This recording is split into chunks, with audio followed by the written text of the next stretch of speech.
अध्याय 11 विराट रूप। अर्जुन ने कहा, आपने जिन अत्यंत गुण आध्यात्मिक विषयों का मुझे उपदेश दिया है, उसे सुनकर अब मेरा मोह दूर हो गया है। हे कमल नयन, मैंने आपसे प्रत्येक जीव की उत्पत्ति तथा लय के विषय में विस्तार से सुना है और आपकी अक्षय महिमा का अनुभव किया है। हे पुरुषोत्तम, हे परमेश्वर, यद्यपि आपको मैं अपने समक्ष आपके द्वारा वर्णित आपके वास्तविक रूप में देख रहा हूँ, किंतु मैं ये देखने का इच्छुक हूँ कि आप इस दृश्य जगत में किस प्रकार प्रविष्ट हुए हैं। मैं आपके उसी रूप का दर्शन करना चाहता हूँ। हे प्रभु, हे जोगेश्वर, यदि आप सोचते हैं कि मैं आपके विश्व रूप को देखने में समर्थ हो सकता हूँ, तो कृपा करके मुझे अपना असीम विश्व रूप दिखलाइए।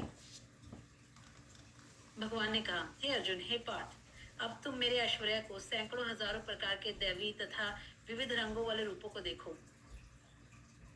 हे भारत, लो, तुम आदित्यों, वसुओं, रुद्रों, अश्विनी कुमारों तथा अन्य देवताओं के विभिन्न रूपों को यहाँ देखो। तुम ऐसे अनेक आश्चर्यमय रूपों को देखो जिन्हें पहले किसी ने ना तो कभी देखा है ना सुना है। हे अर्जुन, तुम जो भी देखना चाहो उस क्षण मेरे इस शरीर में देखो। तुम इस समय तथा भविष्य में भी जो भी देखना चाहते हो उसको यह विश्व रूप दिखाने वाला है। यहाँ एक ही स्थान पर चर अचर सब कुछ है, किंतु तुम मुझे अपनी इन आंखों से नहीं देख सकते। अतः मैं तुम्हें दिव्य आंखें दे रहा हूँ। अब मेरे योग ऐश्वर्य को देखो। संजय ने कहा, हे राजा, इस प्रकार कहकर महाजोगेश्वर भगवान ने अर्जुन को अपना विश्व रूप दिखलाया। अर्जुन ने इस विश्व रूप में असंख्य मुख, असंख्य नेत्र तथा असंख्य आश्चर्य में दृश्य देखे। यह रूप अनेक देवी आभूषणों से अलंकृत था और अनेक देवी हथियार उठाए हुए था। यह देवी मालाएं तथा वस्त्र धारण किए थे और उस पर अनेक दिव्य सुगंधियां लगी थी। सब कुछ आश्चर्यमय, तेजमय, असीम तथा सर्वत्र व्यापक था। यदि आकाश में हजारों सूर्य एक साथ उदय हो तो उनका प्रकाश शायद परम पुरुष के इस विश्व रूप के तेज की समता कर सके। उस समय अर्जुन भगवान के विश्व रूप में एक ही स्थान पर स्थित हजारों भागों में विभक्त ब्रह्मांड के अनंत अंशों को देख सका। तब मोहग्रस्त एवं आश्चर्यचकित रोमांचित हुए अर्जुन ने प्रणाम करने के लिए मस्तक झुकाया और वह हाथ जोड़कर भगवान से प्रार्थना करने लगा। अर्जुन ने कहा, हे भगवान कृष्ण, मैं आपके शरीर में सारे देवताओं तथा अन्य विविध जीवों को एकत्र देख रहा हूँ। मैं कमल पर आसीन ब्रह्मा, शिव जी तथा समस्त ऋषियों एवं दिव्य सर्पों को देख रहा हूँ। हे विश्वेश्वर, हे विश्वरूप, मैं आपके शरीर में अनेकानेक हाथ, पेट, मुंह तथा आंखें देख रहा हूँ, जो सर्वत्र फैले हैं और जिनका अंत नहीं है। आप में न अंत दिखता है, न मध्य और न आदि। आपके रूप को उसके चकाचौंध के कारण देख पाना कठिन है, क्योंकि वह प्रज्वलित अग्नि की भांति अथवा सूर्य के अपार प्रकाश की भांति चारों ओर फैल रहा है। तो भी मैं उसे तेजोमय रूप को सर्वत्र देख रहा हूँ, जो अनेक मुक्टों, गदाओं तथा चक्रों से विभूषित है। आप परम आध्यात्मिक वास्तु हैं। आप इस ब्रह्मांड के परम आधार आश्रय हैं। आप अव्यय तथा पुराण पुरुष हैं। आप सनातन धर्मों के पालक भगवान हैं। यही मेरा मत है। आप आदि, मध्य तथा अंत से रहत हैं। आपका जश अनंत है। आपकी असंख्य भुजाएं हैं और सूर्य चंद्रमा आपकी आंखें हैं। मैं आपके मुख से प्रज्वलित अग्नि निकलते और आपके तेज से संपूर्ण ब्रह्मांड को जलाते हुए देख रहा हूँ। यद्यपि आप एक हैं, किंतु आप आकाश तथा सारे लोकों एवं उनके बीच के समस्त अवकाश में व्याप्त हैं। हे महापुरुष, आपके इस अद्भुत तथा भयानक रूप को देख के सारे लोग भयभीत हैं। देवों का सारा समूह आपकी शरण ले रहा है और आप में प्रवेश कर रहा है। उसमें से कुछ अत्यंत भयभीत होकर हाथ जोड़े आपकी प्रार्थना कर रहे हैं। महर्षियों तथा सिद्धों के समूह कल्याण हो कहकर वैदिक स्त्रोतों का पाठ करते हुए आपकी स्तुति कर रहे हैं।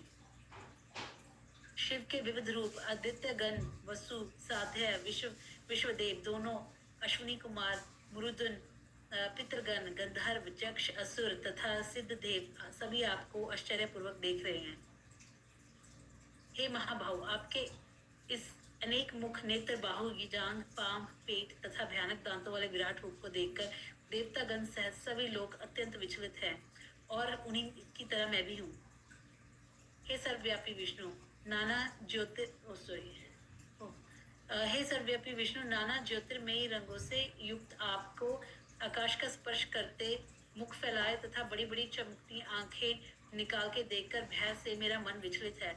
मैं न तो धैर्य धारण कर पा रहा हूँ, ना मानसिक संतुलन ही पा रहा हूँ।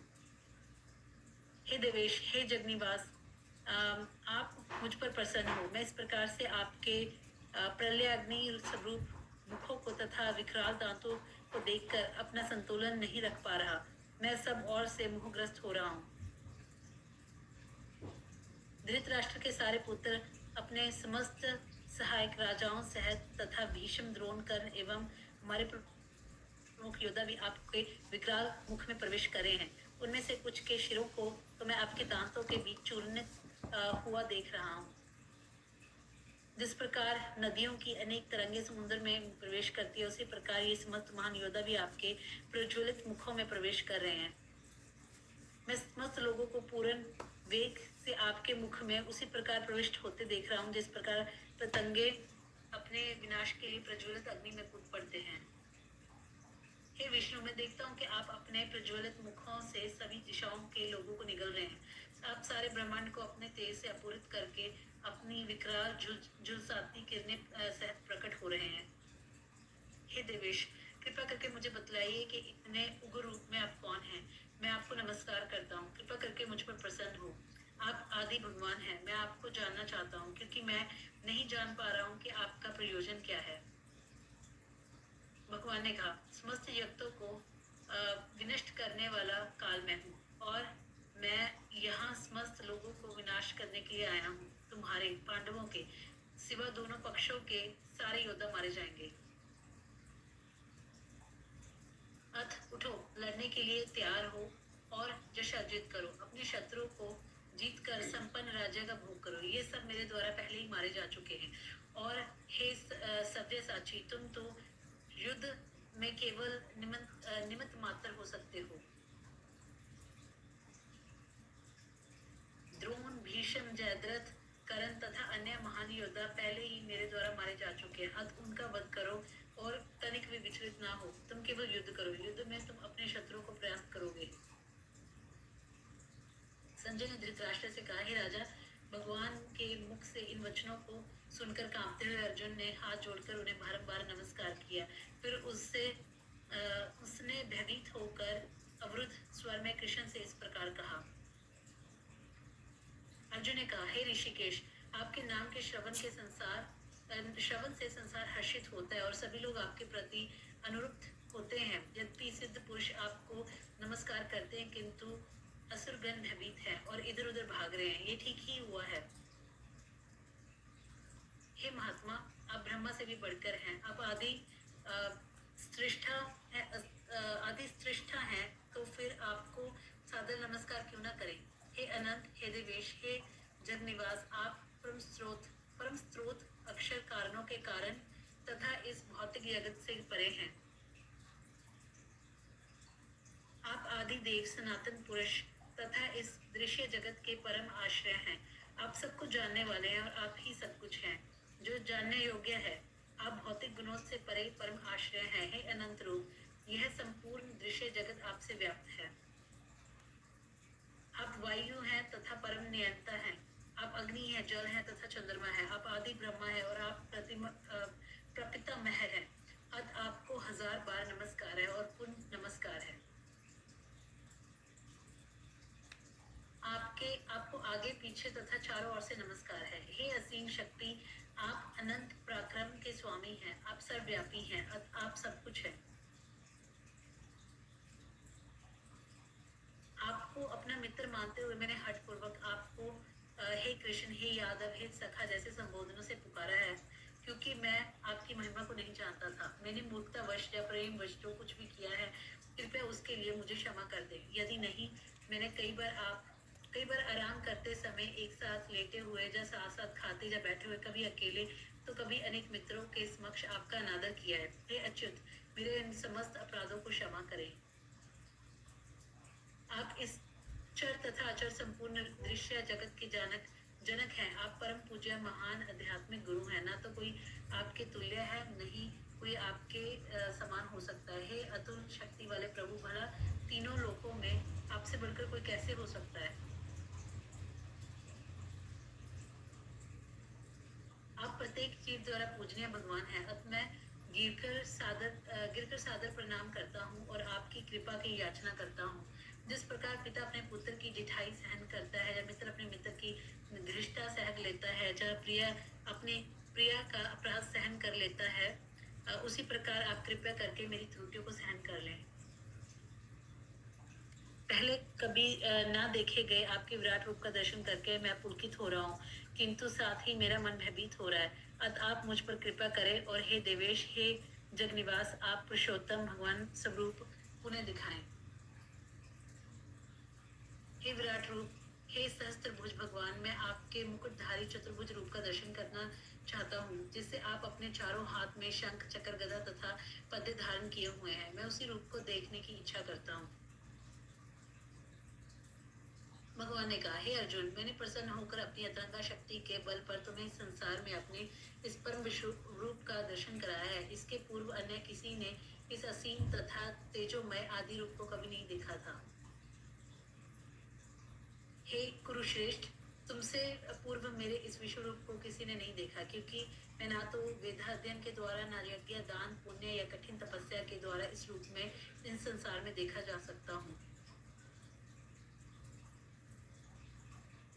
तुम मेरे भयानक रूप को देखकर अत्यंत विचलित एवं मोहित हो गए हो। अब इसे समाप्त करता हूँ। हे मेरे भक्त, तुम समस्त चिंताओं से पुनः मुक्त हो जाओ। तुम शांत चित्त से अब अपना इच्छित रूप देख सकते हो।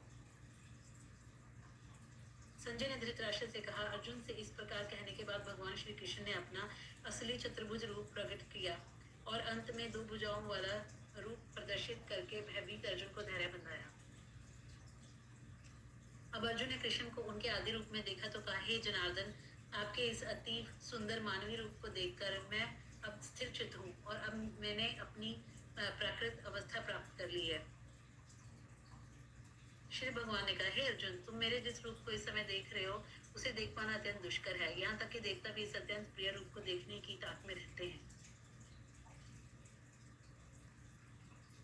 तुम अपने दिव्य नेत्रों से जिस रूप का दर्शन कर रहे हो उसे न तो वेदा अध्ययन से, न कठिन तपस्या से, न दान से, न पूजा से ही जाना जा सकता है। कोई इन साधनों के द्वारा मुझे मेरे रूप में नहीं देख सकता। हे अर्जुन, केवल अनन्य भक्ति द्वारा मुझे इस रूप में समझा जा सकता है जिस रूप में मैं तुम्हारे समक्ष खड़ा हूँ, और उसी प्रकार मेरा साक्षात दर्शन भी किया जा सकता है। केवल इसी विधि से तुम मेरे ज्ञान के रहस्य को पा सकते हो।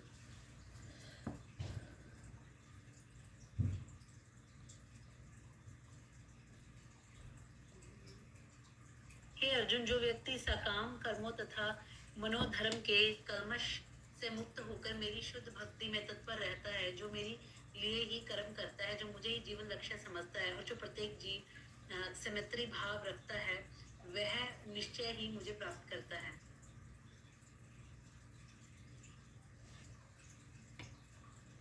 इस प्रकार श्रीमद् भगवद गीता के 11वें अध्याय विराट रूप का भक्ति वेदांत